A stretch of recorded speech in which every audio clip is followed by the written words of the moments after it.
As a super mount, the Golden Growler was no weaker than a sacred blood mount of Second God's Sanctuary after becoming Berserk. In addition, its giant body was extremely fast. Every step it made was more than 300 feet. Even with the speed of the silver-haired girl, she could not catch up with it. In addition, most creatures were like ants in front of the Golden Growler, unable to block its way. Even so, numerous creatures still threw themselves at the mount, biting at it and making it bleed. As the golden blood was spilled, the Golden Growler rolled in pain. As Han Sen killed the creatures that threw themselves at him, birds and flying beasts were charging him from the sky. With blood and dead bodies of creatures everywhere, it was incredibly violent. Boom! Han Sen was hit hard on his head. It was the beak of the two-headed silver bird. Although Han Sen's helmet was not broken, it was so painful that Han Sen screamed and almost fell from the Golden Growler. The Golden Growler had God knows how many creatures on its body. Bleeding everywhere, Golden Growler was still the king of First God's Sanctuary. With a roar, it fiercely jumped up into the sky like a hill. When it fell, several palaces were smashed, and there was almost an earthquake in the future royal shelter. A lot of creatures were killed, and the majority of the creatures on its body were shaken down. Han Sen grabbed the golden hair of the mount and managed to stay on top. The Golden Growler got up and ran toward the main gate again. Groups of creatures came up to it. Fight, fight, fight. It was the first time for Han Sen to be trapped in such a hard battle.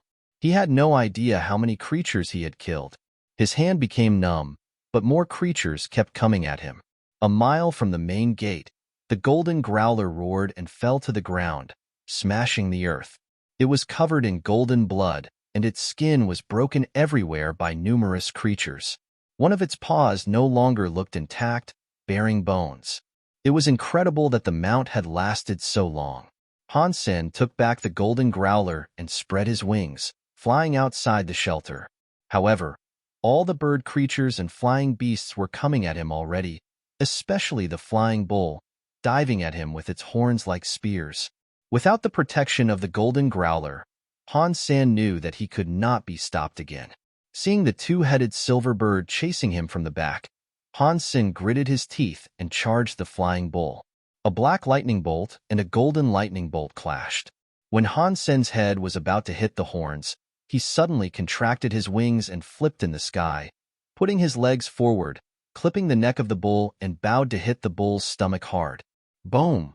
The ghost-pawed claws stepped into the stomach of the black bull with fierce force. Han Sen pulled hard and blood was spilled. A scream sounded, and the magnificent body of the bull fell to the ground. Han Sen stepped on the back of the black bull and summoned his wings, rushing out of the shelter. Boom! Hearing a loud object fall, Han Sen then heard the voice. Sacred blood creature Inferno Bull killed. Beast soul of Inferno Bull gained. Eat its meat to gain 0 to 10 sacred Geno points. However, Han Sen had no time to mind those. Like a butterfly covered in blood, he broke the blockage of the flying creatures and came out of the royal shelter. Seeing Han Sen going out of the shelter, the silver-haired girl looked mad. However, there was nothing she could do. Under these circumstances, the men still managed to leave the shelter, so there were no other methods that she could adopt. Outside the shelter, both creatures and humans had left.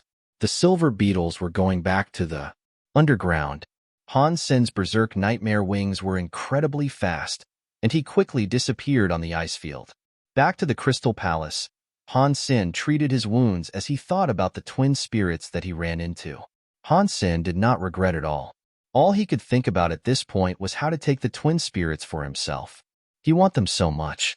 Rare twin spirits, both royal. They were so scarce. Coupled with their strength and beauty, it was a gift from heaven. I must have them, Han Sen thought, feeling resentful. However, the twin spirits were so powerful and had so many sacred blood creatures. When Han Sen entered the shelter, only several sacred blood creatures were guarding the shelter. If it were any other time, there should be at least 3 to 4 dozen sacred blood creatures inside. So, it was very unlikely for him to go inside again. However, that did not make Han Sen give up his greedy thought. He was determined to have the twin spirits, so no matter how hard it was, he will have them. In order to have them, I must first have the ability to beat them and get the 2 spirit stones. The sacred blood creatures were not that frightening.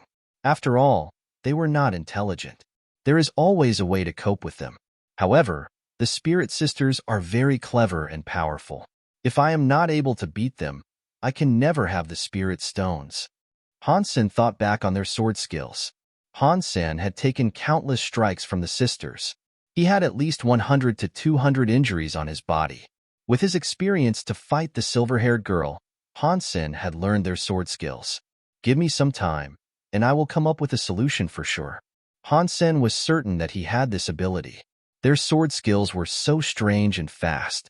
With the two working together, there was almost no solution. However, no matter how strong their sword skills were, there was a pattern to it. As long as there was a pattern, there must be a solution. Han Sen was confident that he could think of a way to tackle that. Wait for it, you two will become mine next time. Han Sen was determined. Although he had sacrificed Mad Shield, luckily, he had killed a lot of creatures in the shelter. He had gained several primitive beast souls and a mutant beast soul, in addition to the sacred blood beast soul of Inferno Bull. He did not really suffer a loss. Sacred blood Inferno Bull. Fuse the transfigured beast souls. Han Sen looked at his new beast soul with a touch of hesitation. He had never thought it would reach the level of a sacred blood transfiguration beast soul. It was a shame that it was only a humanoid beast soul. If it could transfigure, it could only battle with something that had an Inferno Bull status. Han Sen was not really interested in the transfigured beast soul, but an Inferno Bull had the ability to fly.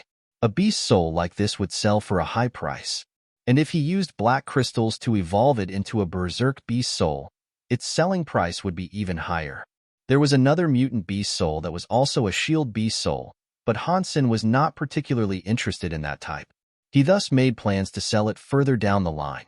If there's a humanoid transfigured beast soul, the chances of beating the twin spirit in battle will be much higher, Han Sen thought to himself. Although the Fairy Queen's ability in the second shelter was close to that of the beast soul, she was prone to a particular weakness. When she was transfigured, she could no longer wear armor. If that happened, Han Sen's defenses would be too low. He had no hope of withstanding attacks from the creatures from the second shelter. This entire situation had yet to yield a solution. Although Han Sen's wounds were not grievous, they were genuinely quite serious. So he was for now sidelined, and he was left to think of how the twin spirit might be beaten. Before he returned to the Alliance, Han Sen went to see Li Xingluan. He asked him to keep an eye out for anyone who was selling humanoid transfigured beast souls. A humanoid transfigured beast soul? That sort of thing is extremely rare in the ice fields. Even if someone managed to get one, there's no way they would be willing to trade, Li Xingluan said. I would offer a sacred blood transfigured beast soul in exchange. Although it's a beast, and not a humanoid, it possesses the ability of flight. Furthermore, it is a berserk beast soul. Han Sen explained. A berserk sacred blood transfigured beast soul that has a flying ability? Can such a thing actually be real? Li Xingluan's face conveyed his shock as he looked at Han Sen. They were both transfigured beast souls. Generally, the beast soul was not as good as a humanoid one, but the combination of it being a berserk beast soul and its flying abilities changed the stakes. The price of a berserk beast soul was higher than that of an ordinary beast soul, but the ability of flight made its value even greater. Of course it's true, do I have to lie? Han Sen did not summon the Inferno Bull because he had not yet raised it to become berserk. If he wished to sell it in the future, summoning it now would be a problem. This was because the berserk one would look different to the one now, and would be easier for others to discover. Okay, I will help you in asking around. How will I find you if I have news? Li Xingluan asked. I am in the middle of conscription. It would be inconvenient for us to communicate. But I'll soon travel to the Starwheel shelter, so we can talk there later. Han Sen sighed. Okay. Li Xingluan said this straightforwardly, but did not elaborate any further. Han Sen then traveled from the Starwheel shelter to the Alliance. While he healed the wounds he had incurred, he also tried to think how he might crack the twin spirit sword skills. With Han Sen's knowledge opposed to their sword skills, all he would need is a little more time to conjure a blocking skill that would prevent their attacks. But their attacks would come at the same time, and to fight them all was different to battling an opponent one-to-one. Han Sen wasn't entirely sure whether he could block both of their sword skills. To be safe, Han Sen decided to learn a hyper-geno art to withstand their sword skills. Because of this, he went to the St. Hall community in the military base to find the hyper-geno art he desired. The twin spirits' sword skills relied entirely on speed, so there were many ways to overcome their flurry of attacks. One could use speed to beat their own speed, but another could enable a high defense to withstand each hit. Han Sen had seen many evolvers' hyper-geno arts, but none had satisfied him. The military's St. Hall community, compared to the St. Hall community ordinary people could visit, offered a far wider variety of hyper-geno art. After Han Sen read the introduction, he found a species of the hyper-geno art that made him feel optimistic. This was a joint strike sword skill called duel, one that required 2 people. That meant that 2 people were needed to practice the sword skill. Han Sen thought about this for a moment. If each person was able to use one sword, it would be incredibly difficult for them to block the twin spirits' dual blades. With their speed, it would not matter how fast Han Sen's sword was. It would be extremely difficult for him to be faster than the twin spirit. If he wanted to beat them, Han Sen would require 2 swords. Therefore, Han Sen selected duel for its double strike sword skill. Of course, Han Sen did not think about looking for someone who could practice alongside him. He wanted to learn the dual sword skill by himself, and to learn to wield a sword in each of his hands in order to battle with the twin spirit. With this quality, the possibility of triumphing in battle became feasible. If this was anyone else, it would be impossible for them to use both hands to cast such a sword skill. But Han Sen possessed the necessary talent of both hands. His hands weren't clasped separately, as they were both considered primary, and the fortitude of his mind allowed for perfect individual control. He could use a different sword skill in each hand. He only needed to slightly modify the operation of the dual skill. He would have no problem making use of this skill on his own. Besides this, Han Sen used his body to remember the joint strike sword skill possessed by the twin spirit. He had learnt the 13 slashes from the overflow of slaying all with double blades, and Han Sen believed that he could modify duel to become a skill that could beat the twin spirit. Han Sen was the owner of many S-class licenses for the St. Hall, and without hesitating, he immediately purchased the sword skill duel. He now only had to wait for the Geno solution to arrive before he could begin to learn it. But the wounds Han Sen had incurred still had to heal, so he couldn't put himself through exercises that were too vigorous. Every day he went to the shelter and ate the flesh of some mutant creatures that he had prepared, and spent the rest of his time figuring out how to modify the dual sword skill. After he had started learning it, Han Sen noticed that the skills that required 2 people were completely different to one person wielding 2 blades. To complete this sword skill, it was nearly impossible for one person to do it solo. After all, if there were 2 people, they could strike from different positions. Being alone and using both hands, your position and angle was limited. So a lot of the moves in the dual blade sword skill were impossible to perform with 2 hands. But Han Sen was not a person who gave up easily, and he could not think of any other ways he could defeat the twin spirit in battle. He was still set on making big changes to the dual sword skill, but before that, he needed to learn the default sword skill in each hand, and then adapt it into a sword skill that suited the use of both hands together. Perhaps this would have been difficult for other people, but Han Sen had practiced panorama for many years. He had a great talent for fighting, so it would not be impossible for him to modify the skill on his own. While he was thinking about the twin spirit sword skill, he was also modifying his dual skill, and at the same time, he referred to the 13 slashes double blade skill. His progress was rapid. Within 12 days, Han Sen had modified a double blade skill. It was just that with this sword skill, there were many negatives. It was useless to dwell on them, so Han Sen decided to go to a virtual training camp. There, he would test out the skill he had created for real. There were a lot of negatives associated with the dual sword skill, and they created problems that would arise during combat. This made Han Sen realize that creating a sword skill was no easy task. But Han Sen had no other choice. Any new sword skill creation required vigorous combat testing, so he had to be patient and make a note of every flaw he noticed during battle, in order to rectify and improve later. If there were any mistakes, he was free to make changes now, but if a problem arose during a real field of battle, the price for such a mistake would be paid in his own blood. Knowing this, Han Sen was in no rush. Han Sen continued to improve over time as he tried to perfect the dual blade sword skill. Today Han Sen had visited the shelter again. Li Xingluan was there and found him, wearing a strange facial expression. Han Sen, I found a humanoid sacred blood-fused, transfigured beast soul. Li Xingluan's tone of voice was also somewhat strange. Is its owner willing to trade? Han Sen asked. Li Xingluan did not answer directly, instead saying, earlier, I sent out word that a friend was willing to swap a berserk beast soul for a humanoid beast soul. Although many people wanted to trade, and many people called me, humanoid transfigured beast souls were too rare and no one was willing or able to make a trade like that. Li Xingluan paused for a moment, then continued. Yesterday, Black God contacted me. He said he wanted to use an egregore soul to trade for your berserk beast soul. Does he really have an egregore soul? Han Sen asked. Yes, I looked. It is a sacred blood class Snow Lady beast soul. The abilities of the Snow Lady beast soul are quite special. It does not increase one's strength, just one's speed. It also has the ability to reduce one's temperature, but that seems rather useless to me. It would most likely just become a problem. I don't think it's worth trading a berserk beast soul for a Snow Lady beast soul. Plus, you had argued with Black God before, Li Xingluan said severely. Did you say that it was me who wanted to trade? Han Sen asked. No, I only said that it was a friend. Li Xingluan shook his head as he spoke. Han Sen thought for a moment about what to say, then said, That's okay. Feel free to tell him it's me who wants to trade. If he is willing, tell him to come here so we can complete the transaction. Speed was what Han Sen needed most right now. The strongest aspect of the twin spirits' power was their speed.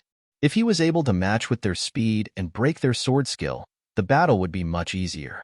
And combined with the beast soul's ability to lower the body's temperature, for Han Sen, there was an absence of negatives.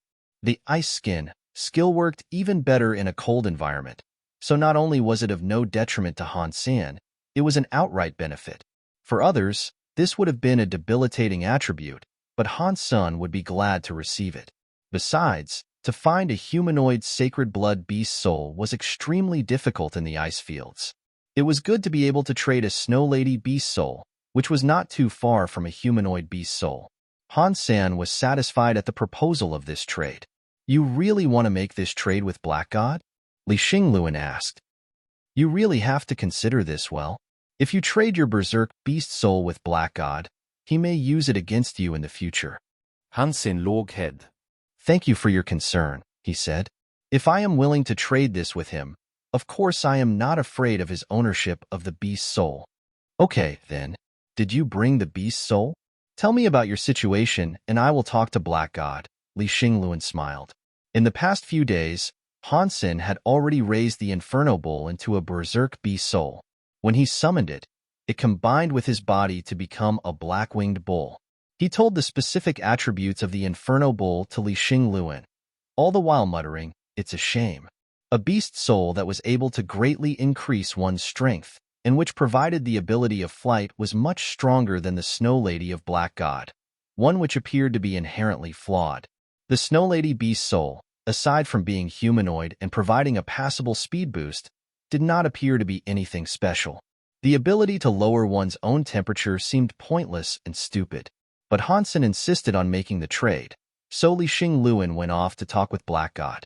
Han Sen waited a day. On the second day, he went to the shelter. Li Xingluan was there, and he had already spoken to Black God. Aside from the Snow Lady, Li Xingluan had managed to bargain for an additional 2 mutant beast souls. Thank you, Brother Luan. But for those 2 mutant beast souls, we should share them. Let's take one each. Han Sen sighed. But Li Xingluan did not want any, no matter what. He only told Han Sen that after the saving of the Starwheel shelter, it was an honor to help. It was time to trade with Black God. Black God had brought people with him to the Starwheel shelter. He noticed that Han Sen's eyes were a little cold, but of this he made no mention. After they both observed the beast souls they were to receive, they handed their own over to Li Xingluan. Then Li Xingluan completed the trade by handing the beast souls over to their new owners. The transaction was smooth and without incident.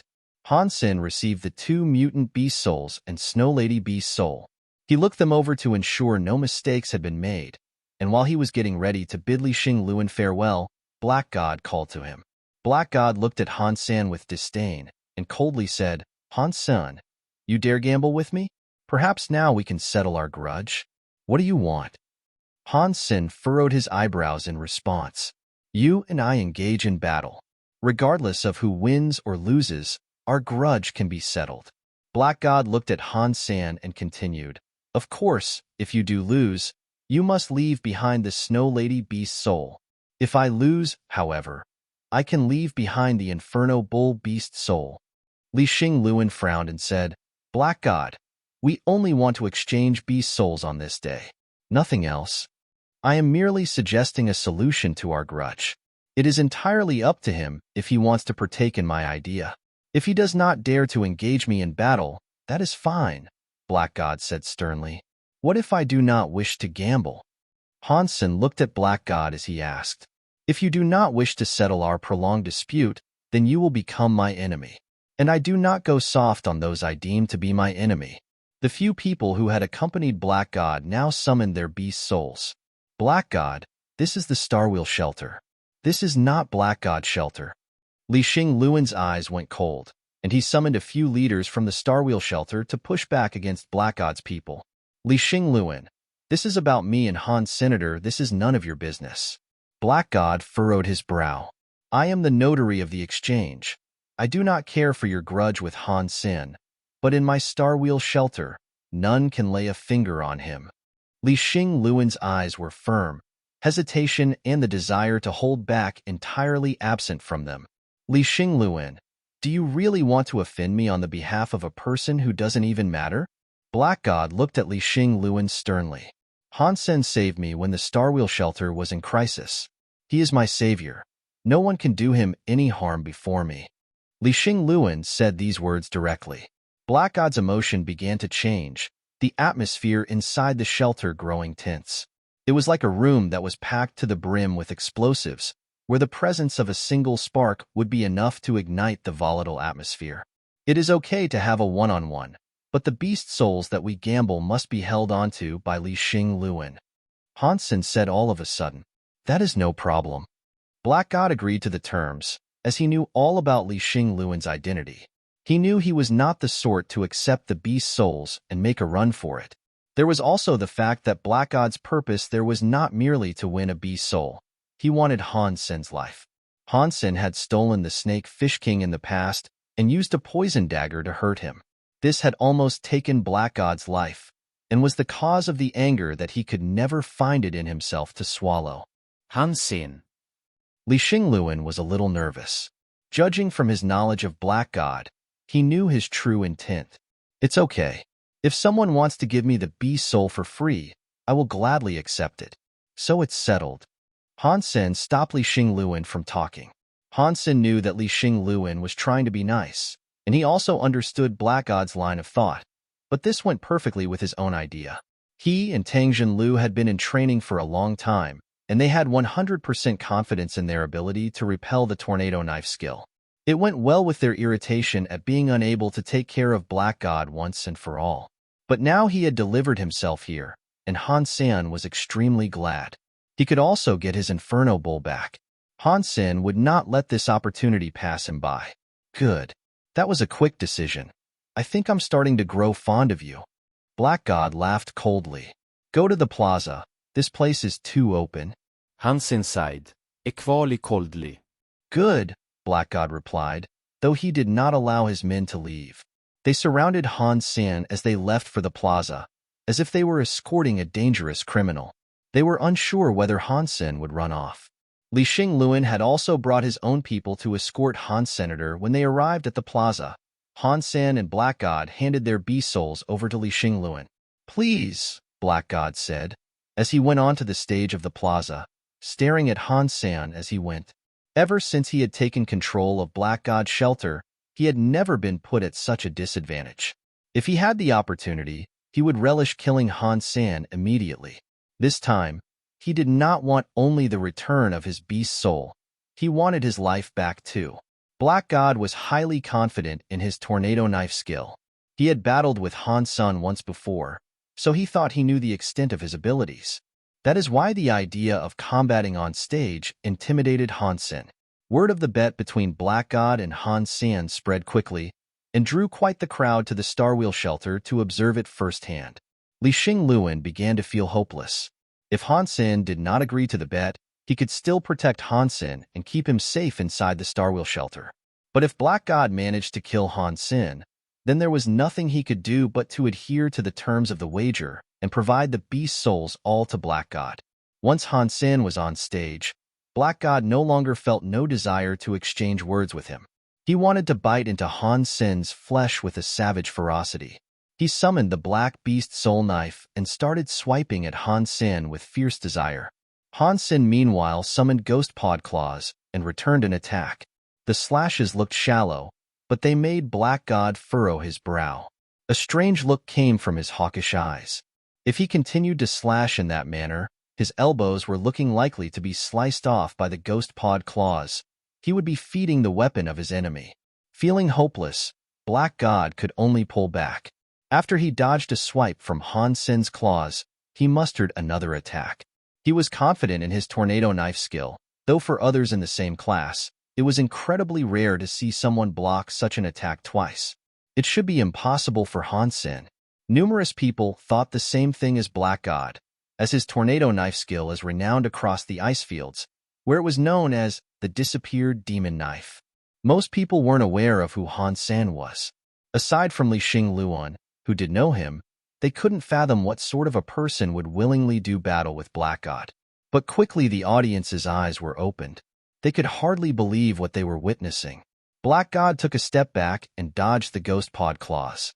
He took up his stance with the knife again and attempted to attack, but he had only raised his weapon halfway when he realized he couldn't do what he had planned. As before, if he opened himself up with a wide attack, his waist would be exposed to the fury of the Ghost Pod Claws. Coincidence? Black God was stricken with worry, unable to believe what was happening. Nor could he believe that someone could so effectively block his tornado knife skill. Black God took a step back and attacked again, his face distorted into an ugly grimace. Black God swiped toward Han Sen a dozen times, but none of the attacks made in a whirlwind of madness landed. His weapon had barely extended past halfway before he was forced to return it.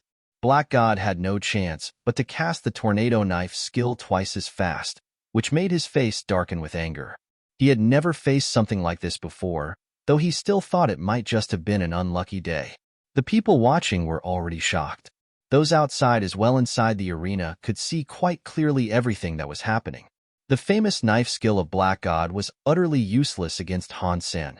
It wasn't just useless in terms of effectiveness, but also that few attacks could be made due to Black God having to constantly return his weapon.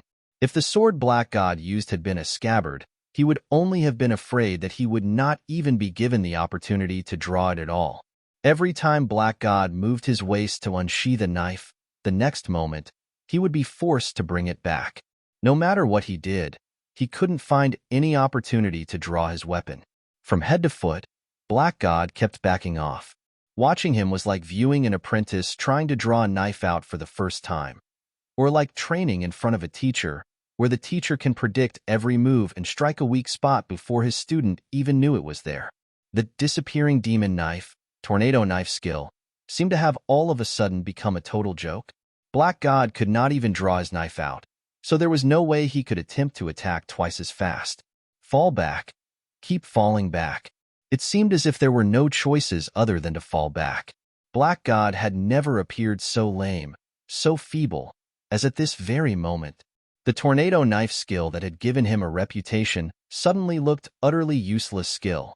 He even started to feel like he had completely forgotten how to use a knife. He's so strong. Who is this person? It's so scary.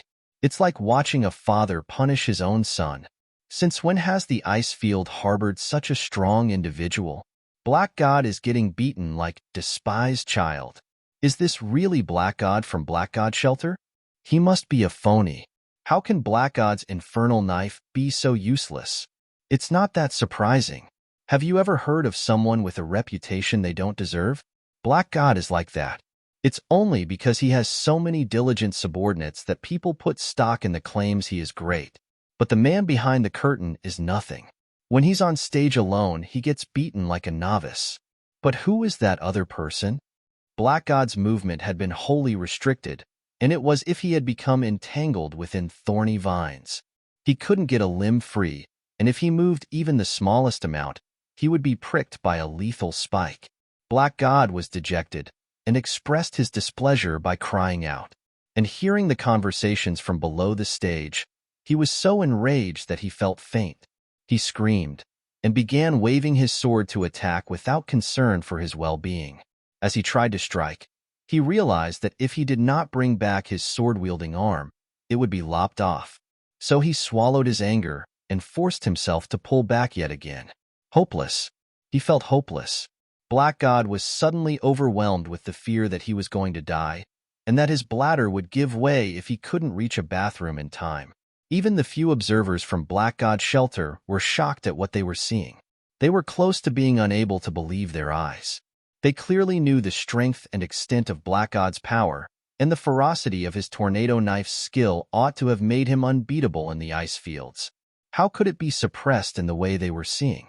Where did this guy come from? Their faces were bursting with surprise. If Black God was already close to submission, they would end up in a far worse condition if they were to go on stage. 2 or 3 hits would probably be enough to end their lives. You win. Black God's face was deep like water as he coldly spoke. Had he had any choice, Black God wouldn't have admitted defeat like that. But now he was frightened. He had been pushed to his limit and he had reached his breaking point. If he continued fighting, he knew it wouldn't be long before he was killed. In Han Sen's heart, he felt disappointed. His blocking skill was the last he would have wanted to cast. It was easy to break the tornado knife, but had he wanted to slay Black God, he would have had to rely on it. It was impossible to kill him with one swipe, so Black God had been given the opportunity to concede. He watched Black God call for him and his men to depart, his face draped with sullenness. Li Xingluan then returned the Snow Lady and Inferno Bowl to Han Sen. Brother Han, you have very impressive skills. I can't believe your skills denied Black God the time to perform any actions, Li Xingluan complimented him. My skills are ordinary. Perhaps it was just Black God who is weak. Han Sen låg head. Black God was still in earshot and felt his face turn scarlet when he heard what they said. But he did not turn to speak and continued to leave. After the fight, all the people across the ice field knew the name Han Sen. His fight against Black God quickly became renowned, a widely spread tale that quickly established itself as the latest hot topic of discussion. Han Sen did not have the time to hear what others were saying, for as soon as he received the Snow Lady, he returned to the Crystal Palace. He drove the Crystal Palace to the goddess shelter, so he could inspect the situation there. At the same time, he gathered a batch of meat from deep-sea creatures to sell. On the way, Han Sen tried to get the Snow Lady to possess his body, but all he felt was his body going cold and his face turning pale. His hair turned white and the structure of his body became significantly more feminine compared to his previous masculine appearance. Han Sen tested his speed and noticed it had increased greatly. Although the beast's soul only elevated his speed, the degree to which it had increased was truly significant.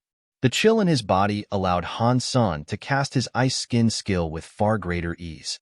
If it was an ordinary person taking advantage of the Snow Lady, however, he feared their entire being would be frozen. And now, with regards to the Snow Lady beast's soul, Han Sen was wholeheartedly satisfied with the results. He fed a black crystal to the Snow Lady and evolved her into a berserk variant. Having returned to the goddess shelter, Han Sen delivered the flesh to young Manly. He had been planning on venturing forward now to the Alliance, but young Manly told him that Zero had not been eating enough recently, and she hadn't eaten at all in the past few days. Why are you not eating? Is the food here not to your liking? When Han Sen caught sight of Zero, she was sitting by a window of the tower. She watched the falling snow outside, seemingly lost in a blissful reverie. Zero shook her head and said, I am not hungry. You are not God. How can you not be hungry? Come, tell me what you would like to eat and I shall make it for you. Han Sen gently cuffed her head as he spoke. Can you take me with you, the next time you leave? Zero turned gazing at Han Sen when she spoke, showing her wide eyes. Suche. Han Sen hesitated for a moment. Zero's identity was rather mystical, and he did not want her to know much about who he was. But thinking of her, without any family, he was probably the only person she had a true connection with. He felt sorry for her, and so did not wish to reject her. Zero's face finally took on a smile. Although it was merely a raising of the lips, it would melt the heart of anyone who saw it. Come. Let us eat first. Tell me what you would like, and I shall make it. I'm not bluffing when I tell you that my cooking skills cannot be below those of a 3-rank restaurant chef. Han Sen tugged at her to eat something. Han Sen was bluffing. In truth, his cooking abilities were quite poor. The extent of his abilities spread to cooking stews and grilling meat. If the food he wanted to eat could not be prepared and served through either of those methods, then he would simply eat it raw. For Zero, he grilled the freshest red shell shrimp he had. She delicately supported her head with her tiny hands as she sat at the table. Han Sen diced the shrimp, and after he grilled a portion, he delivered it directly to her mouth. Zero would open her mouth and quickly consume the entire spoonful of shrimp. Her eyes were shut tight in delight, as her face beamed with joy. Han Sen watched her, and all of a sudden felt sorry. The clothes Zero was garbed in was the outfit he had bought her a long time ago. He then recalled it was the very same outfit he had bought her on their first meeting. It seemed as if he didn't care much for her life anymore. He worried that she might only have 2 sets of clothing, and that their color had long since faded through the countless washes since.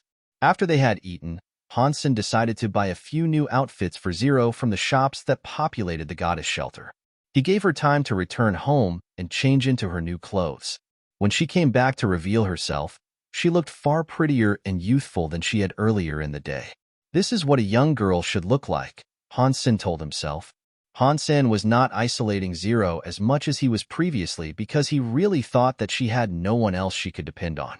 But that wasn't the only reason, either. He knew how much stronger his own body had become, which gave him less reason to avoid her. He brought Zero into the Crystal Palace, and they searched for a lonely deep-sea mutant creature together. They also tried to figure out the dual sword skill. While Han Sen was content to freely travel in the nearby area, he did not dare to enter the shelter that resided on the seabed there. The creatures in those waters mostly traveled in groups, and their numbers were multitudinous. If he wanted to hunt a high-rank creature, he would have to find one that lived alone. Zero quietly sat in a corner, with her hands firmly planted upon her jaw as she watched Han Sen practice the dual-blade sword skill. She had no interest in talking with the snow charmers. The boat had been sailing for a few days when Han Sen saw a jellyfish that lit up like a giant lantern, coursing through the water with great energy. It looked beautiful. It seems as if there are many jellyfish in the sea, but most of them are in a group. It's rare to find one that is content to remain alone. Let us see if we can hunt it. Han Sen thought about what to do, and then summoned golden armor and a glyph. He then left the Crystal Palace and swam towards the jellyfish. Though there were no other creatures around him, Han Sen was wearing armor and a glyph for protection. Even if the jellyfish was of the sacred blood class, Han Sen had the power to protect himself. It would not be difficult for him to escape and return to the Crystal Palace if he needed. It was different being in the sea. Due to the flow of water, when Han Sen was swimming, it was possible for his presence to be detected by other creatures fairly quickly. But the jellyfish that looked like a giant lantern seemed now to be moving quite slowly, remaining where it was, then rising up and down in the water. It seemed as if it did not notice Han Sen closing in on it. That jellyfish looked so stupid. There is no way it could be a high-class creature. Han Sen approached the jellyfish but did not summon the ghost pod claws. He simply got close and punched the semicircular body of the jellyfish. The ghost pod claws were poisonous. Although Han Sen was not afraid of poison, the taste of the afflicted creature would be tainted by the substance. He therefore opted to use force to punch the jellyfish to death. It would taste better when they barbecued it later. Han Sen punched the translucent, wobbling jellyfish and his fist and arm tore right through the body. Then, All of a sudden, Han Sen's face contorted. He felt as if his fist had punched through a mound of mud. He lost all strength, and the Yin force no longer worked. He wanted to bring his fist back, which was still lodged in the body of the jellyfish, but he realized that the creature was holding on from the inside and not letting him go. No matter what direction he pulled, the jellyfish followed and remained stuck to him. The jellyfish's tentacles then encircled Han Sen and tied him up. He felt electricity surge from the jellyfish, making his body convulse and cramp. Unable to control himself, his mouth opened to gulp in the seawater. What the hell is this? Han Sen was shocked, literally and figuratively. He clamped down to withstand the electricity that surged into him, and then summoned the ghost pod claws to slash wildly at the jellyfish. But the ghost pod claws went straight through the gelatinous skin and became lodged inside the creature as well. Han Sen was taken aback. This jellyfish was like a living mound of viscous syrup. All slashes and punches were useless against it, as they would have no effect and his foe would maintain its grasp on him no matter what. Han Sen was holding back the cramps caused by the surging electricity and desperately wanted to return to the Crystal Palace as soon as he could.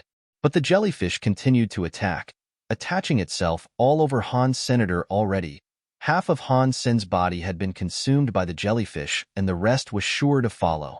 This was the first time Han Sen had come across such a terrifying creature, and his heart was overcome with dread.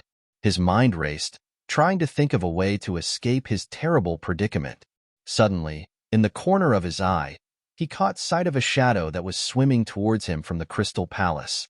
Han Sen took another look and saw Zero swimming his way. In his surprise, he wanted to shout and tell Zero to stay back, but being in the water made this impossible. Zero was swimming swiftly towards Han Sen and came to his side. He reached out again with his hands, attempting to push the jellyfish away from him. No. Han Sen screamed in his heart, but it was no use. Zero was now caught by the jellyfish, just as Han Sen had been. More electric currents surged into his body, and his body continued to convulse with spasms. It felt as if he would become charcoal any second now. Han Sen withstood the pain and desperately tried to think of a way that he could save himself and Zero. But he then noticed Zero's eyes flashing with a strange purple light. Her black pupils were now beaming purple, and the color spread to consume her black hair, too. Little purple horns appeared from the top of her head. All of a sudden, she became the royal Shura that Han Sen had once seen during their first encounter. Ching. Zero, who had taken on the appearance of a Shura, used her hands to tear the jellyfish apart. The creature, which was like mud, seemed to have lost its power under Zero's counteroffensive. As though it had been struck by a Goliath knife, the monster was split into two halves. Han Sen was shocked by what he saw. When Zero was in this form, it was quite difficult to believe how much power she possessed. Even the monstrous jellyfish could not withstand the power stemming from her small, delicate hands. Zero's eyes continued to shine with a purple light, and her hands trembled. In a moment, she cleared Han Sen's body from the vine-like tentacles that had imprisoned him. Then she quickly hauled him back to the Crystal Palace. Splash! They both hurriedly emerged from the water. Zero quickly got back on board and lay down on the floor. The color of her now purple hair began to fade and return to black, as the horns that had appeared on her head shrank and disappeared. All of a sudden, she looked like a typical human female once again. Han Sen quickly went to check on her. He noticed that she had passed out, but was free from any serious injuries. Once his survey was complete, he let out a long sigh of relief. Zero remained passed out for over 2 days. When she finally awoke, her body was weak and she could not muster the desire to eat for the next few days. Is she a human or a Shura? Han Sen pondered in his heart, and the doubts he had over her heritage heightened. But right now, he was mostly worried about her well-being. He did not know if Zero turning into a Shura would damage her, because right now, she was in an extremely weak state. She looked like a patient who had undergone lengthy, intensive surgery. The complexion of her face was devoid of color. Luckily, however, she was not in a critical condition. Han Sen gave her a nutrient solution to drink, alongside fluids that were designed to repair weary bodies. The latter medicine came straight from the Alliance. Through the grace of good fortune, her condition steadily improved. After the incident with the jellyfish, Han Sen did not dare go hunting in the deep sea by himself. He salvaged the jellyfish's corpse and cooked it so that he could understand where it had come from. It turned out that it was a sacred blood class red demon jellyfish, and it increased Han Sen's sacred geno point score by 8. Upon returning to the Alliance, Han Sen carefully investigated his puzzle a great deal, but he could not unearth anything that would give him any greater understanding of Zero's status. Humans are human, Shuras are Shura. Although they shared similar attributes in terms of appearance, they were two separate species. It was impossible for someone to be both a Shura and a human. Han Sen even looked into the information alongside a biologist. The biologist proved to him that the genes separating Shuras and humans were far too different to be compatible, or for even a hybrid to be birthed. Even if it was an artificial culture, it was impossible for a crossbreed between a human and a Shura to emerge too. So, how would you best define Zero and the peculiarities of her situation? Han Sen thought about it deeply, but could not come to any remote conclusion. Han Sen was also curious about the 9-life cat tattoo on Zero's back. Son, can you come with me, please? Han Sen had been scouring various outlets of information when Ji Yinran knocked the door and entered the room. Of course, where are we going? Han Sen was surprised when he looked at Ji Yinran. This was because Ji Yinran rarely came to Han Sen's room and usually resorted to contacting him only through a communicator. If Ji Yinran was willing to come straight to his room, it had to be a matter of some importance. Therefore, Han Sen did not question her motive for coming and promptly agreed to go with her. Ji Yinran opened her mouth as though she wanted to say something, but she stopped. Are there certain issues we cannot discuss between us? Han Sen blinked as he asked. Ji Yinran felt hopeless and sighed. Tomorrow, I am going to an exchange event. I was hoping that you could accompany me. What exchange event? Han Sen looked at Ji Yinran with some confusion, as he had wondered whether she had come to him over something that had to do with her family. He hadn't expected that she wanted him for an exchange event. How do I best explain this? It is a semi-private exchange event. The people who take part in this event are young, like me. Ji Yinran spoke slowly, detailing her explanation with great care. It's not some dating event, is it? Han Sen blinked his eyes. Ji Yinran took offense and said, Use your mind. That has nothing to do with it. It really is just some exchange event. But you see, the people who are there will be special. And so too will the goods on offer be. I hope you will be able to accompany me, as I am sure it will help you in the future. Could you tell me what sort of exchange event it is? Han Sen asked, now curious. Ji Yinran hesitated, but then decided to tell him. You must be aware that humankind has their surpassers, and that this is the true beginning of our evolution. Han Sen nodded and said, I was taught about it when I went to school. A surpasser can exceed the limits of what any ordinary human can achieve, and their existence means the beginning of humankind's genetic evolution. The exchange event will discuss our genetic evolution, Ji Yinran said. Han Sen looked at Ji Yinran, but was not entirely sure of what she meant. If the surpassers were the beginning of humankind's next step, then the people who were to join such an event should be surpassers only. Ji Yinran was simply an evolver, so what was she going to do there? Ji Yinran looked as if she knew what Han Sen was thinking. She started to explain further.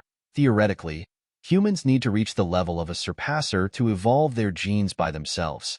But there have been certain cases where those with impeccable talents have been able to evolve on their own. The exchange event aims to discuss this matter. Ji Yinran patiently explained what it was all about, but Han Sen quickly understood what she really meant. In his heart, he felt shocked. The information he could gather on the Skynet regarding surpassers was rather limited. The population of the entire alliance exceeded several billion, but the amount of registered surpassers was below 1 million.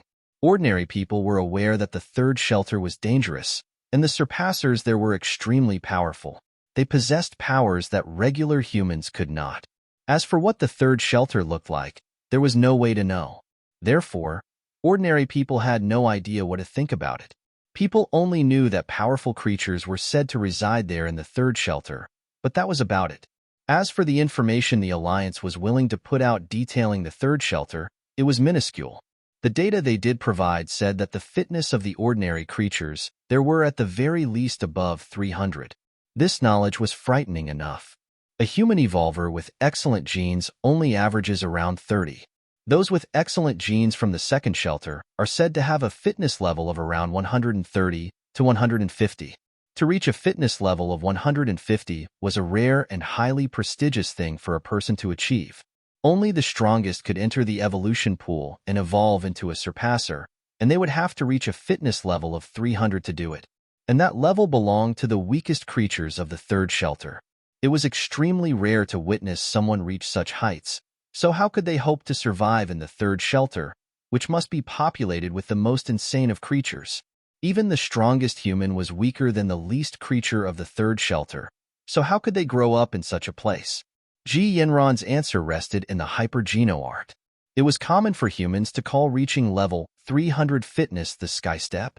If you can attain that level, you become the equivalent of a celestial being. To become a celestial being requires you going beyond the mortal capabilities of humans and being able to communicate with those in the sky. The so-called communicators of the sky had been saturated in and absorbed the powers of the universe. They would no longer have to consume food for nutrients or sustenance. Any human who reached this height was capable of controlling certain powers of the universe. This included Annie, which allowed for the command of thunder and electricity. Others would be able to control water, fire, and even time and space itself.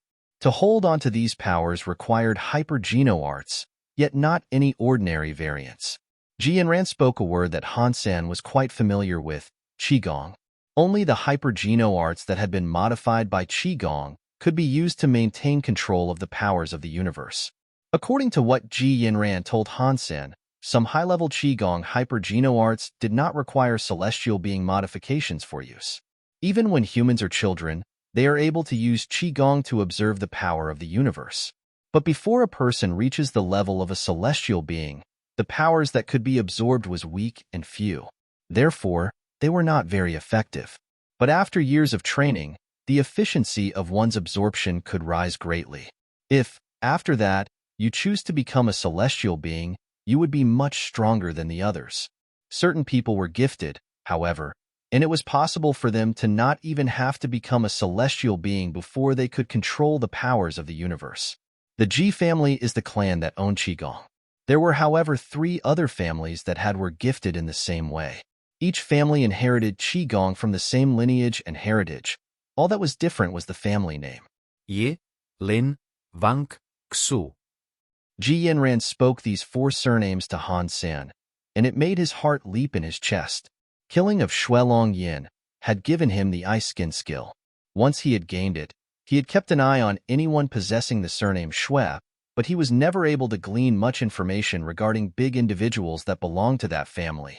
Now, all of a sudden, he heard the surname Shui spoken aloud to him, and his face changed. If possible, it would be best if you could raise your fitness to 150 so that you can become a surpasser. The higher the better, Ji Yanran told Han Sen. Why? To become a surpasser, I would need to raise my fitness level to 300 and reach the sky step, Han Sen said. To be 300 is the level of a celestial being, but there's our differences between the talents they possess. If your base is better, then your talents can be higher. But no matter what, you cannot change it once you have become a surpasser. Therefore, it's best if you try raise your fitness level as high as you can. You can always become a surpasser later on. Your genes should be perfect, Ji Yanran reminded Han Sen again. Ji Yanran was going to join the exchange event due it being the Qigong exchange for the Ji, Lin, Wang, and Shui. Ji Yanran also told Han Sen that at the exchange event, he was sure to meet someone familiar. Who? Han Sen asked, curiously. Wang Mingming from the Wang family. I have heard she's quite fond of you. Ji Yanran giggled while saying this to Han Sen, and she looked at him with devious eyes. Mingming only treats me like a big brother, and I treat her like a little sister in return. You know that, don't you? Han Sen felt a little surprised, because he knew that Wang Mingming was not an ordinary person. He had not expected her to be a future inheritor of the Qigong, however. Han Sen really wanted to ask who the Shui family were, and also ask whether they possessed a special skill called ice skin, but he kept his question back, for now. I don't think I should go. Could I truly go to an event such as this? Han Sen was trying to test Ji Yanran's resolve to bring him. If Shuelong Yin had really come from the Shui family, then he would be in great trouble if they discovered that Han Sen was in possession of the ice skin skill. Ji Yanran peered directly into Han Sen's eyes. With an intimidating voice, she told him, "You have to." After she spoke, her face reddened and she quietly said, "Although you can purchase modified versions of Qigong Hypergeno arts from the St. Hall, they are mostly low-level Qigongs. You and I should go to the exchange event to learn as much as we can. When we marry in the future, you can learn the Qigong directly from my family." Speaking of marriage made Ji Yanran's face turn beetroot red and she went silent. "I will go then." Han Sen knew that he would have to get through the Shui family eventually. He couldn't delay the inevitable forever. The people who went to the exchange event were ordinary people, and their views and opinion could not, at least, be as bitter as those possessed by the older generations of their families. And at least Han Sen would be able to meet the Shui family and finally learn whether Shuelong Yin had indeed belonged to them. With regards to the Ji family's Qigong, however, Han Sen wasn't particularly interested. He only wanted to finish his translation of the Dongxian Sutra. No matter how strong the Qigong of the Ji family was, he had never seen a family member manage to break through the vacuum with their bare hands. The Dongxian Sutra had to be the strongest Qigong to have ever existed. Ji Yanran brought Han Sen to take part in the exchange event, but Annie followed as well, though once they reached the venue, she had no choice but to wait outside.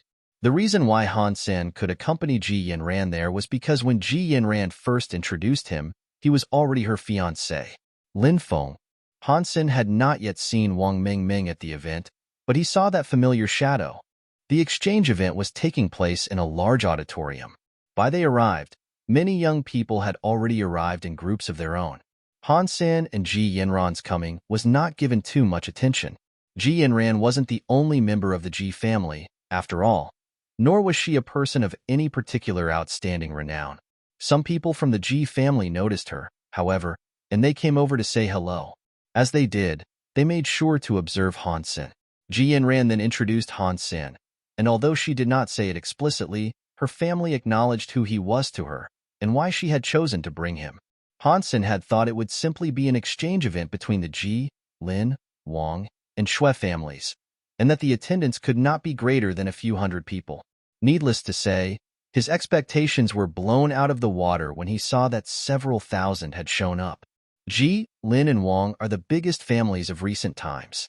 You can find a trace of them in every nook of the alliance, even if they are simply young people who are below 40. I'm not sure whether this auditorium will be able to host more than 10,000. Ji Yanran noticed Han Sen's confusion and prepared to explain further. Aren't the Shui considered a big family? Han Sen's heart jumped when he posed this question. The Shui family rarely go outside, and there aren't many of them. Admittedly, the Qigong possessed by the Shui family exceeds that of other families, my own included. Han Sen was curious and wanted to learn more about the Shui family. Before he could ask anything, however, someone came over to speak with Ji Yanran and interrupted her. Han Sen looked around and saw a table beside a podium on the stage, where a number of people had already gathered. One of the people there was Lin Feng. "Yanran, that must be your boyfriend." A woman of similar age to Ji Yanran approached. She looked over Han Sen as she spoke. The genes of the Ji family were strong. It was fair to say that each and every member of the family was pretty, and this woman was no exception. In fact, she looked quite beautiful. That being said, she didn't look as fresh and spotless as Ji Yanran. This woman was similar to Ji Yanran in the way she held the arm of another young man who seemed to bear a close relation with her. Yes, Qingqiu. Ji Yanran confessed to her. If she had brought Han Sen here, that meant that she had no intention of hiding his identity. Ji Qingqiu had only asked to make polite conversation. She had no real interest in Han Senator before Ji Yanran could even introduce him. Ji Qingqiu had already begun introducing the man who was beside her. "Yanran, this is my boyfriend, Shui Yang. Today he is here as a representative of the Shui family, who has come to talk about the Jade Heart Sutra." While Ji Qingqiu said this, her eyebrows were raised boisterously. Ji Yanran politely greeted Shui Yang, whereas Han Sen's heart felt a slight tremor.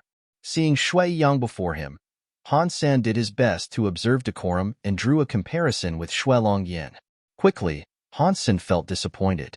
Even if they were from the same family, it was not as if they all had to look alike. Over time, Han Sen had also forgotten what Shui Longyan looked like. It had been a few years, after all. Ji Yanran then spoke to Ji Qingqiu for a while, who continued to gush praise over how delightful and amazing Shui Yang was while paying no attention to Han. Senator Ji Yanran felt displeased at her behavior and thought of an excuse to leave them. My cousin's urge to compete with me has never been quelled. Now she has a boyfriend from the Shui family. She is so full of herself, Ji Yanran quietly explained to Han Sen. Is that something to be proud of? Han Sen feigned surprise as he asked this. Ji Yanran pursed her lips and said, I suppose it isn't something to be particularly proud about, but if he can go on stage and talk about the sutra, he must be a figure of some importance in these four families. Following this, Ji Yanran began saying unfavorable things about the people on stage. Then she quietly said, every time at an exchange event, each family will select a few specific people to give a speech up there. If you are selected to go up there, you must be the best of who that family can provide. Then you should go up there, Han Sen laughed. Ji Yanran rolled her eyes then replied, when my father was young, he was always up there discussing sutras. Unfortunately, I did not carry the flame of his talent. My qualifications aren't particularly outstanding, thus I lack the necessities required to be chosen to go up there. Who said that? If I had a say, I'd be telling everyone that you were the most qualified to go up there.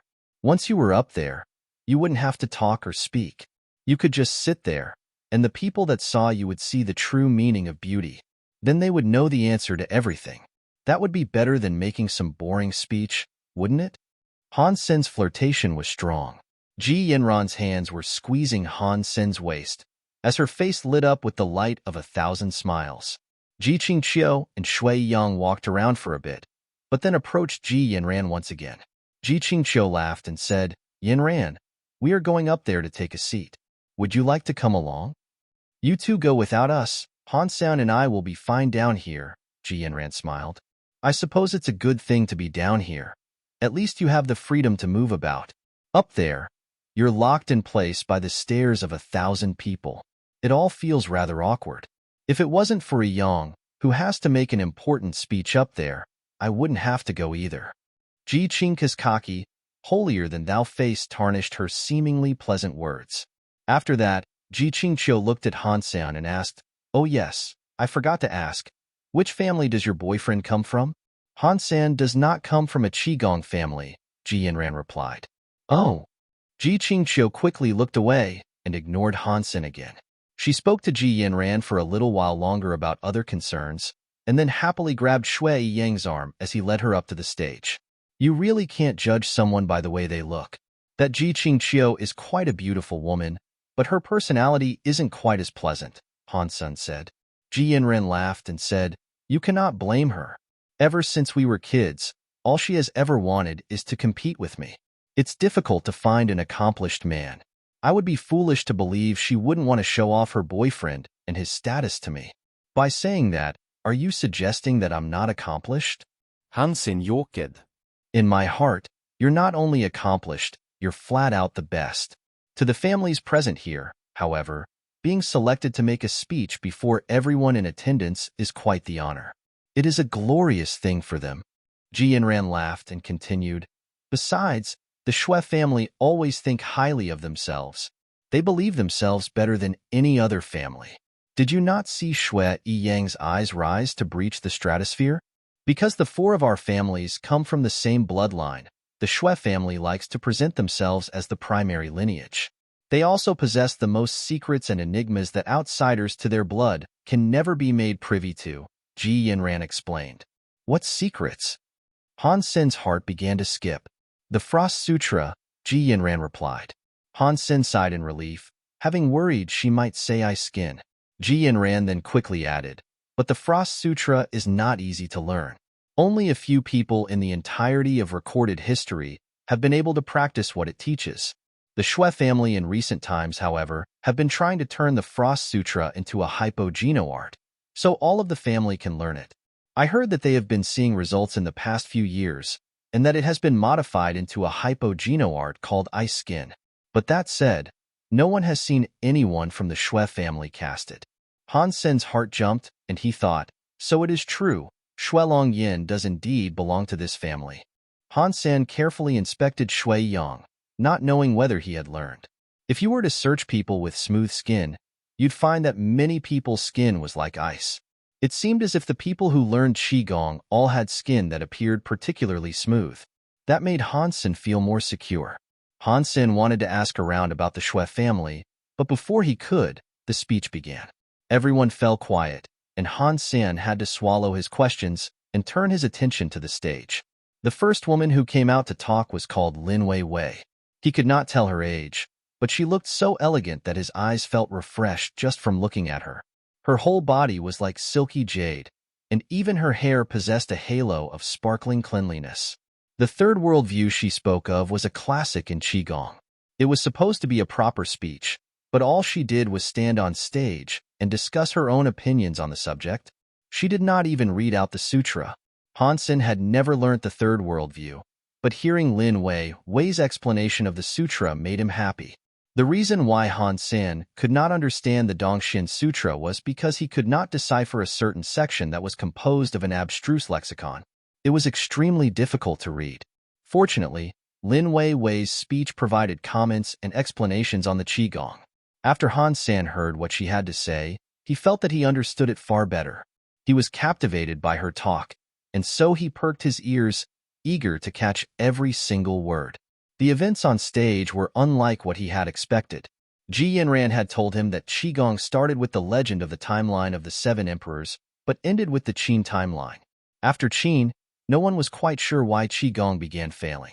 After it was found again in the God Sanctuary, Qigong returned to be something well known. Because it was just some ancient book and codex like the Dongxin Sutra, its contents were incredibly difficult to decipher. Han Sen thought that the Qigong they spoke about was equally difficult. But after hearing the speech, he noticed the third worldview Lin Wei Wei spoke of had already been translated to the language used by the Alliance. It also related well to modern science and to the God Sanctuary. Even people who could not speak or read ancient texts could understand what she said. Although Han Sen had never learnt the third worldview, hearing her comments about the Qigong was incredibly beneficial for him. It was better than learning the ancient language outright. Han Sen was enamored by the proceedings on stage. According to what Lin Wei Wei said, Qigong was just another hypergenoart. It just wasn't like the ordinary types, being designed for humans to maximize the potential of their genes instead. It was a hypergenoart that could absorb the power of the universe. The core principle of the Qigong was allowing a person's body to absorb and become a vessel for the powers of the universe. It strengthened an individual's genes. According to recent theories, it took a fitness level of 300 and obtaining the status of a celestial being to form the baseline of Qigong requirements. To break through Qigong was to break through the fabric of your genes. The entrance of the Qigong, to use a genetic systematic term, was a sudden change in the gene lock.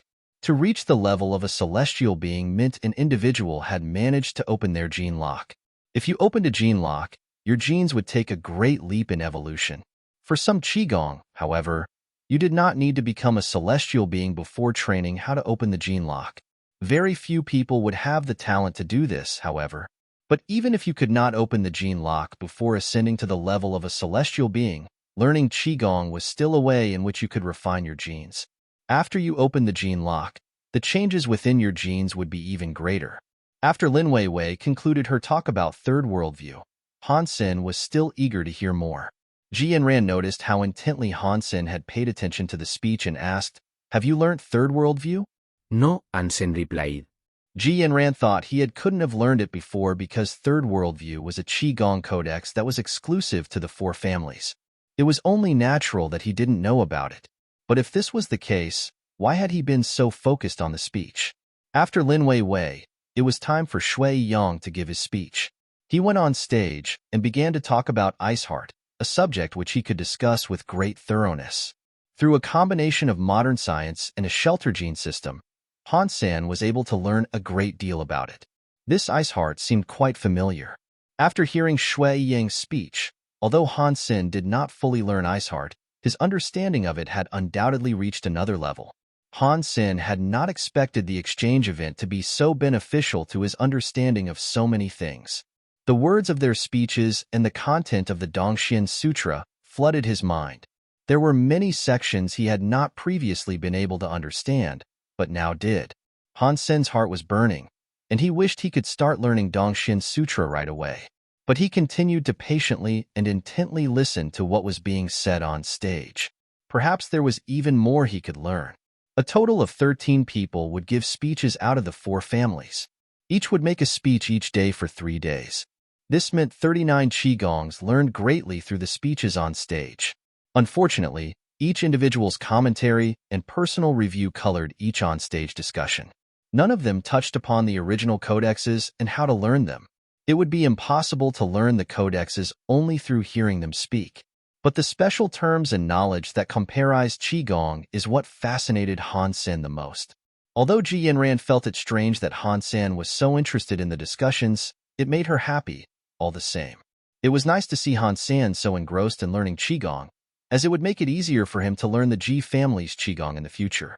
The 3 days of speeches were over far too quickly for Han Sen, and although he had learned a fair bit, the speeches hadn't gone deep enough for his complete satisfaction.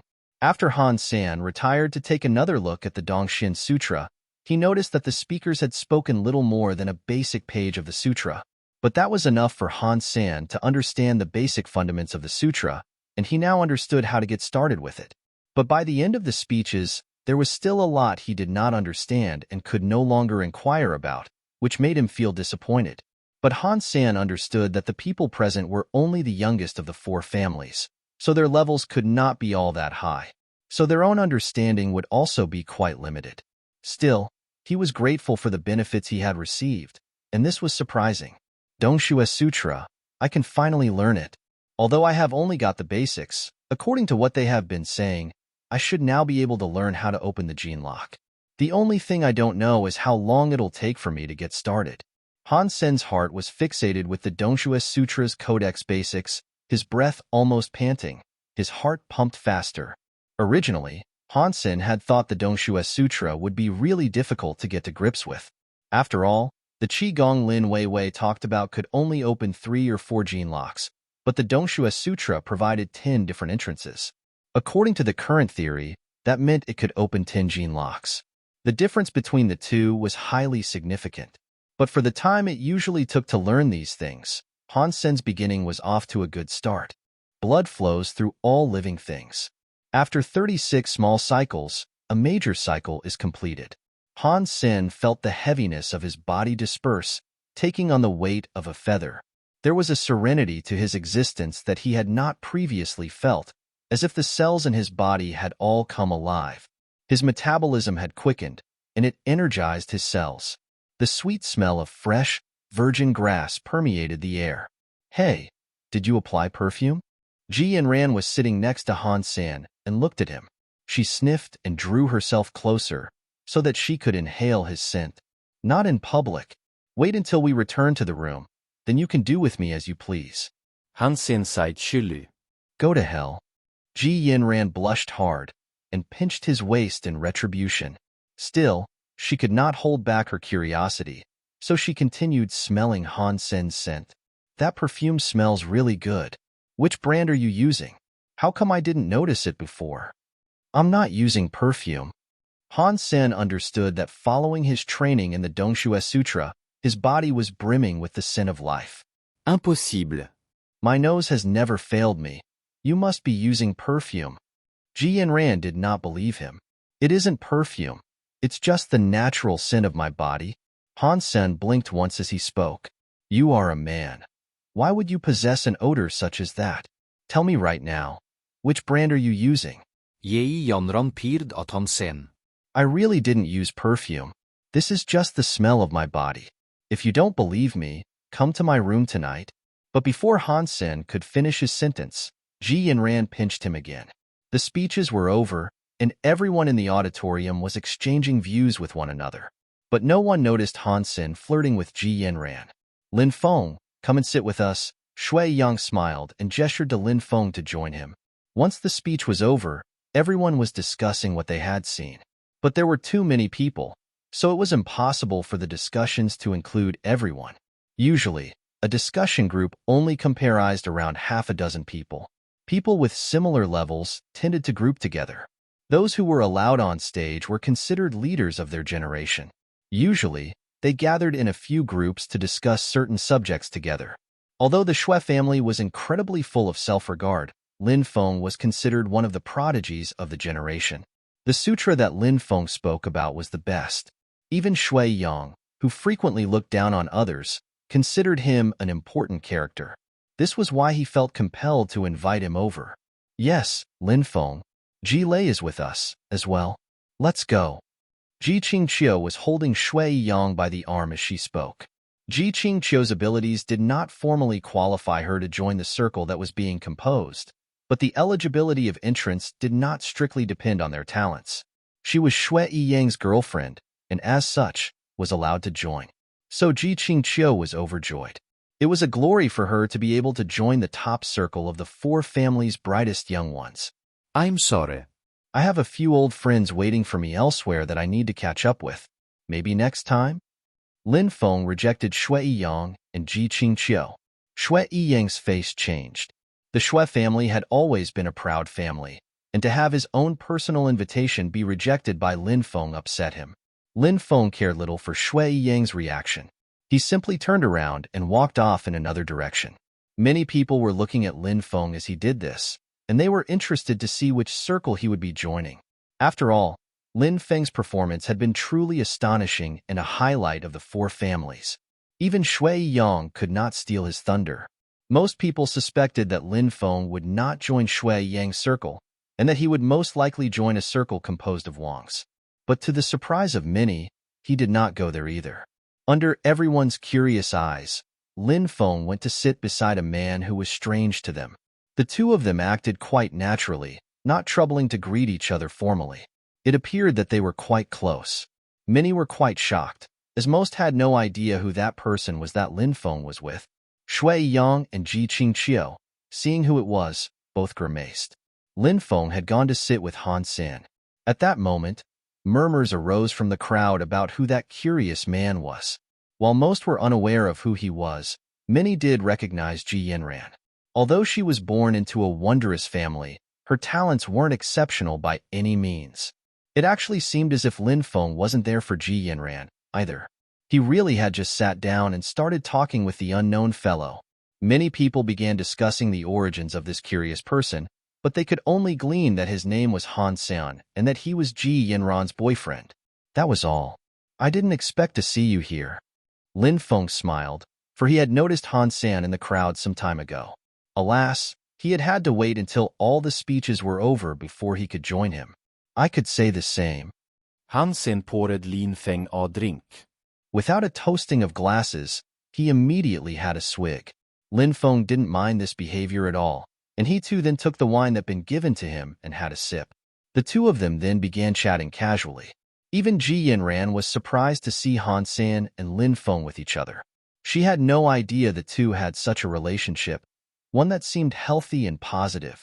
She had thought he would only recognize Wang Mingming, yet even she had not come to see them. Lin Feng and Han Sen spoke for quite some time, but it wasn't long before Shui Yang and Ji Qingqiu appeared. Ji Qingqiu smiled and asked, Yanran, you wouldn't mind if we joined you, right? Qingqiu, you can sit here. Although Ji Yanran wasn't too keen on the prospect of being with her sister, she would have felt bad rejecting her. Both of them sat down. Shui Yang's black eyes were shining brightly towards Han Sen, and he asked aloud, Lin Feng, is this your old friend? Lin Feng nodded, but did not elaborate. Little Feng Feng, are these friends of yours? Another person now appeared, uninvited. She sat next to Lin Feng and put her arms around him as she laughed. Han Sen looked at the person who had called Lin Feng Little Feng Feng, and saw that it was in fact Lin Weiwei, who had given her speech about Third World View. Lin Weiwei was unbelievably elegant, and her entire presence and being felt radiant. Although she was restrained, Han Sen could feel the enormous power that emanated from within her. Lin Feng felt hopeless and said, Sister, this is my friend Han Sr. She did not wait for Lin Feng to introduce Han Sen and instead peered directly into Lin Feng's eyes. She then reached a hand over to Han Sen and said, I am Lin Feng's big sister, Lin Wei Wei. You can call me Sister Wei Wei. Han Sen caught sight of Lin Feng's emotionless face, but still, he smiled and shook Lin Wei Wei's hand. With a sweet voice, he said, Sister Wei Wei. Lin Feng's forehead was already full of creases, but Lin Wei Wei was very happy to look at him in such a condition. She said, Little Feng Feng, your friend is far more interesting than you. Sister Wei Wei, this is my girlfriend Ji Yanran. Yanran, come and greet Sister Wei Wei. Han Sen very rarely got to see Lin Feng's hopeless expression, and finding it amusing, joined in.